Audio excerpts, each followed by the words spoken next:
बिस्मिल्लाहिर्रहमानिर्रहीम, अस्सलाम वालेकुम। पाकिस्तान और दुनिया भर में देखने और सुनने वालों को अब्दुल कादिर का सलाम।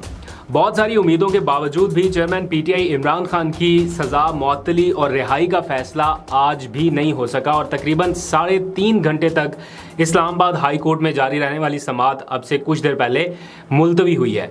आज दो बड़ी अदालतों में ये केस था, बैक वक्त समाअत हो रही थी, एक तरफ इस्लामाबाद हाई कोर्ट में, दूसरी तरफ सुप्रीम कोर्ट में, लेकिन इसके बावजूद भी इमरान खान को आज रिलीफ क्यों नहीं मिल सका? This is the question. Chief justice Islamabad high court और चीफ जस्टिस पाकिस्तान के क्या रिमार्क्स थे अलग अलग समातों में, वो सारा कुछ तफसील से आपको बताऊंगा। हालांकि एक मौका ऐसा था जब chief justice Islamabad high court Aamir Farooq साहब खुद ये कह रहे थे कि ये शॉर्ट सज़ा है और ये सज़ा फौरी तौर पर मुअत्तल हो सकती है। इसके बावजूद समाअत कल तक के लिए मुलतवी होगी और यूं एक दिन का मजीद इंतज़ार करना होगा। सुप्रीम कोर्ट में हुई 8 मिनट की मुख्तसर सी कार्रवाई का अहवाल दूसरे हिस्से में बताऊंगा, लेकिन पहले ज़रा सा जिक्र करते हैं chief justice Islamabad high court Aamir Farooq साहब की अदालत में जो कुछ हुआ। जैसे ही आज समाअत शुरू हुई तकरीबन 12:30 बजे 1 बजे के करीब, तो चीफ जस्टिस के कमरा अदालत में वकला का रश था। इलेक्शन कमीशन के जो वकील थे वो भी, या जो नुमाइंदे थे वो भी बैग भर कर लेके आए थे रिकॉर्ड के हवाले से, क्योंकि पिछली समाअत पर उन्होंने कहा था कि हमारे पास मुसद्दका रिकॉर्ड नहीं है, तो इस बार पूरा बैग भर के वो रिकॉर्ड की तफसीलात लेके आए। जब समाअत शुरू हुई तो चीफ जस्टिस ने कहा कि हमें सुप्रीम कोर्ट का ऑर्डर मिला है। गालिबन उन्होंने कल जो समाअत हुई सुप्रीम कोर्ट में उसका इशारा दिया और कहा कि उसको भी देख रहे हैं। फिर समाअत के मौके पर जो पीटीआई के वकला थे, लतीफ़ खोसा, बाबर अवान, सलमान अकरम राजा, बैरिस्टर गोहर और दूसरे लोग, ये कमरा अदालत में मौजूद थे। लेकिन आज एक सेटबैक हुआ पीटीआई को, वो ये कि ख्वाजा हारिस नहीं थे। ये जो समाअत मुलतवी हुई है इसका ख्वाजा हारिस के ना होने से कोई ताल्लुक नहीं है, लेकिन वैसे एडिशनल इन्फॉर्मेशन ये आपको बता रहा हूँ कि ख्वाजा हारिस जो है वो आज पता चला कि अचानक वो पीटीआई के और इमरान खान के केसेस से अलग हो गए हैं। और जो इस्लामाबाद हाई कोर्ट को कवर करने वाले रिपोर्टर्स हैं उन्होंने ज़राए से ये बताया कि ख्वाजा हारिस अब इमरान खान के केस में नुमाइंदगी नहीं करेंगे। यही वो वकील हैं जो शुरू से लेके अब तक उनका तोशाखाना केस जो है वो लड़ते आए हैं। तो अब उनकी जगह जो पूरा केस है वो टेक ओवर करेंगे लतीफ़ खोसा साहब। ये सुबह सुबह खबर आई।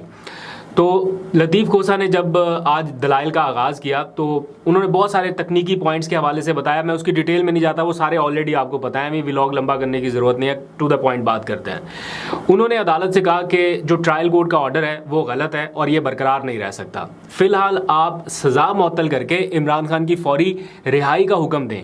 जो सज़ा कलअदम करानी है उसके लिए हम दोबारा दलाइल देने आपके सामने पेश हो जाएंगे, लेकिन अभी सज़ा मुअत्तल कर दें। कुछ लोगों को थोड़ी सी कन्फ्यूजन रहती है, सज़ा मुअत्तली और सज़ा कलअदम होने दोनों में फ़र्क है। मुअत्तल का मतलब है कि फौरी तौर पर सस्पेंड है, इसमें मज़ीद कार्रवाई जारी रहेगी, लेकिन अगर कलअदम हो जाए तो उसका मतलब है कि ये केस ही फारिग हो गया, अब इसमें मज़ीद कुछ नहीं हो सकता। लतीफ़ खोसा ने दलाइल देते हुए कहा कि इस केस में जल्दबाजी में जो गलतियाँ की गई हैं, यानी हुमायूं दिलावर साहब की अदालत ने जो भी जल्दबाजी की उन पर गुज़िश्ता रोज़ सुप्रीम कोर्ट की ऑब्जर्वेशन मौजूद है, लेकिन फ़िलहाल मैं उसकी तफसील में भी नहीं जाऊँगा। आपके मातहत अदालत के जज ने आप ही के अहकामात की खिलाफ वर्जी की है, इसलिए आप उनकी दी हुई सज़ा को मुअत्तल करके हमारे जो क्लाइंट हैं इमरान खान उनको रिलीफ दें। लतीफ़ खोसा ने कहा कि इमरान खान को सिर्फ 3 साल की सज़ा सुनाई गई है, जो शॉर्ट सज़ा है और फौरी तौर पर काबिल ज़मानत है। इस हवाले से सुप्रीम कोर्ट के मुख्तलिफ फ़ैसले मौजूद हैं, कहें तो एक एक करके मैं आपको पढ़ के सुना देता हूँ, बाद में उन्होंने कुछ फ़ैसले वहाँ पर पढ़ के सुनाए भी। उन्होंने कहा कि एक तो वैसे ही ये 3 साल की सज़ा है, फिर 14 अगस्त के मौके पर सदर आरिफ अलवी ने कैदियों की सज़ा में 180 दिनों की कमी का ऐलान किया था, तो उस हिसाब से 6 महीने की सज़ा तो वैसे ही इमरान खान की ख़त्म हो गई, तो अब सिर्फ 2.5 साल की सज़ा बचती है। तो इसलिए अब आप मेहरबानी करें और हमारे क्लाइंट की जो सज़ा है उसे मुअत्तल करके उसकी रिहाई के अहकामात दें।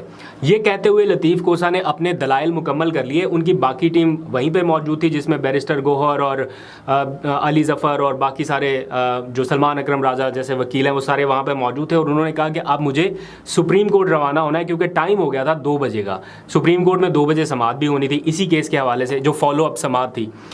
तो लतीफ़ खोसा साहब वहाँ से निकल गए। जब वो सुप्रीम कोर्ट में पहुँचे, समाअत शुरू हुई, तो ऐन उन्हीं लम्हात में इस्लामाबाद हाई कोर्ट में भी समाअत जारी थी, यानी दोनों अदालतों में पैरेलल एक ही वक्त में समाअत हो रही थी। चीफ जस्टिस उमर अता बंदयाल ने कहा कि इस्लामाबाद हाई कोर्ट में अभी केस की समाअत चल रही है, बेहतर होगा कि हम उसके फैसले का इंतज़ार करें और अदालत इस मामले का हल निकाल रही है। और यही हमारे निज़ाम की खूबसूरती है, हम इंतज़ार कर लेते हैं, हाई कोर्ट का फ़ैसला आने दें, फिर समाअत को हम जारी रखेंगे।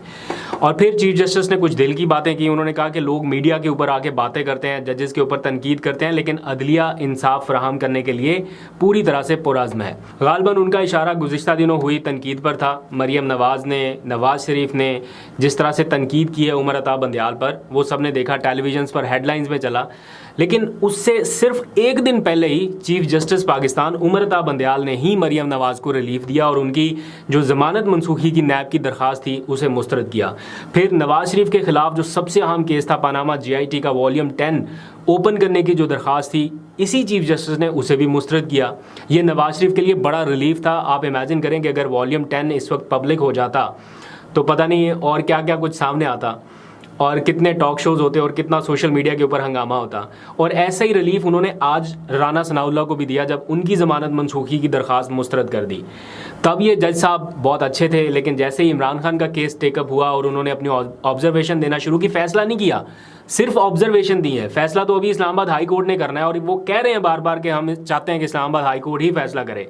सिर्फ ऑब्जर्वेशन देने पर ही जज साहब बुरे हो गए और उसके ऊपर ट्वीट्स भी आने लग गई, बयानात भी आने लगे, कुछ लंदन से आए, कुछ पाकिस्तान से आए। खैर, समाअत के दौरान चीफ जस्टिस पाकिस्तान ने पूछा कि यहाँ पर कमरा अदालत में कोई अटॉर्नी जनरल ऑफिस से मौजूद है। हम चेयरमैन PTI इमरान खान को जेल में दी गई सहूलियात से मुतालिक रिपोर्ट मंगवाना चाहते हैं। तो लतीफ़ खोसा ने कहा कि मेरी कल ही उनसे मुलाकात हुई है, मैं अदालत को तफसीलात बता सकता हूं। तो चीफ जस्टिस ने कहा कि आप ना बताएं, हम सरकारी तौर पर रिपोर्ट तलब करेंगे। और उन्होंने कहा कि फ़िलहाल केस की समाअत हम मुलतवी कर रहे हैं, इस्लामाबाद हाई कोर्ट के फैसले का इंतजार करते हैं, तो दोबारा इस केस को फिर से सुनेंगे। अब वापस आ जाइए इस्लामाबाद हाई कोर्ट की तरफ, जहां PTI के वकला मौजूद थे, वो दलाइल दे रहे थे, साथ इलेक्शन कमीशन के वकला भी थे। तो वहां पर दलाइल का सिलसिला जारी था, सामने चीफ जस्टिस बैठे हुए थे और इलेक्शन कमीशन के जो वकील थे परवेज़ अमजद, वो इमरान खान के टैक्स रिटर्न को गलत साबित करने की पूरी कोशिश कर रहे थे। तो इस मौके पर चीफ जस्टिस आमिर फारूक ने कहा कि ये अदालत इस वक्त सज़ा मुअत्तली की दरख्वास्त पर समाअत कर रही है, हम बहुत ज़्यादा गहराई में मैरिट्स पर नहीं जाएंगे। और फिर साथ ही उन्होंने कहा कि जब ये चीज़ साबित है कि मुलज़म को हक़ के दिफा दिया ही नहीं गया तो फिर सवालात तो उठेंगे। तो वकील इलेक्शन कमीशन ने कहा कि जनाब ट्रायल कोर्ट ने चेयरमैन PTI के गवाहों को गैर मुतलका करार दिया था, इसलिए नहीं उनको सुना गया। तो चीफ जस्टिस ने कहा कि गोशवारे तो अपने टैक्स कंसल्टेंट की मुशावरत से ही जमा कराए जाते हैं ना। मुझे अगर कोई कहे कि अपने रिटर्न्स फाइल करने हैं तो मैं खुद तो ये काम नहीं कर सकता, ये टेक्निकल काम है, मैं नहीं करूँगा। तो इसलिए लोगों को सुना जाना चाहिए था जो मुतलका टैक्स कंसल्टेंट थे। एक मौके पर चीफ जस्टिस आमिर फारूक ने खुद भी ये तस्लीम किया कि ये मुख्तसर सज़ा है और फौरी तौर पर मुअत्तल हो जाती है। लेकिन इलेक्शन कमीशन के वकील ने ताख़ीरी हरबे अपनाते हुए अदालत से कहा कि सज़ा के ख़िलाफ़ अपील पर फैसले से पहले रियासत को नोटिस जारी करना बड़ा ज़रूरी है। तो चीफ जस्टिस आमिर फारूक ने कहा कि ये मुख्तसर सज़ा है, आपको पहले भी बता रहे हैं, और ये बग़ैर नोटिस भी मुअत्तल हो जाती है। तो वकील इलेक्शन कमीशन ने कहा कि मैं सज़ा मुअत्तली के ख़िलाफ़ नहीं हूँ, लेकिन मेरी दरख्वास्त है या इस्तदा है कि मज़ीद दलाइल सुनने से पहले या फ़ैसला करने से पहले इस बुनियादी नुक्ते पर फ़ैसला कर लें कि रियासत को नोटिस जारी करना है या नहीं करना। और फिर उन्होंने कहा कि ये कोई हार्ड एंड फास्ट रूल तो नहीं है कि मुख्तसर सज़ा हर केस में ही मुअत्तल होगी। अगर 3 साल की सज़ा है और उसमें 6 महीने तक अपील पर फैसला ना हो तो फिर उस सूरत में सज़ा मुअत्तल की जा सकती है।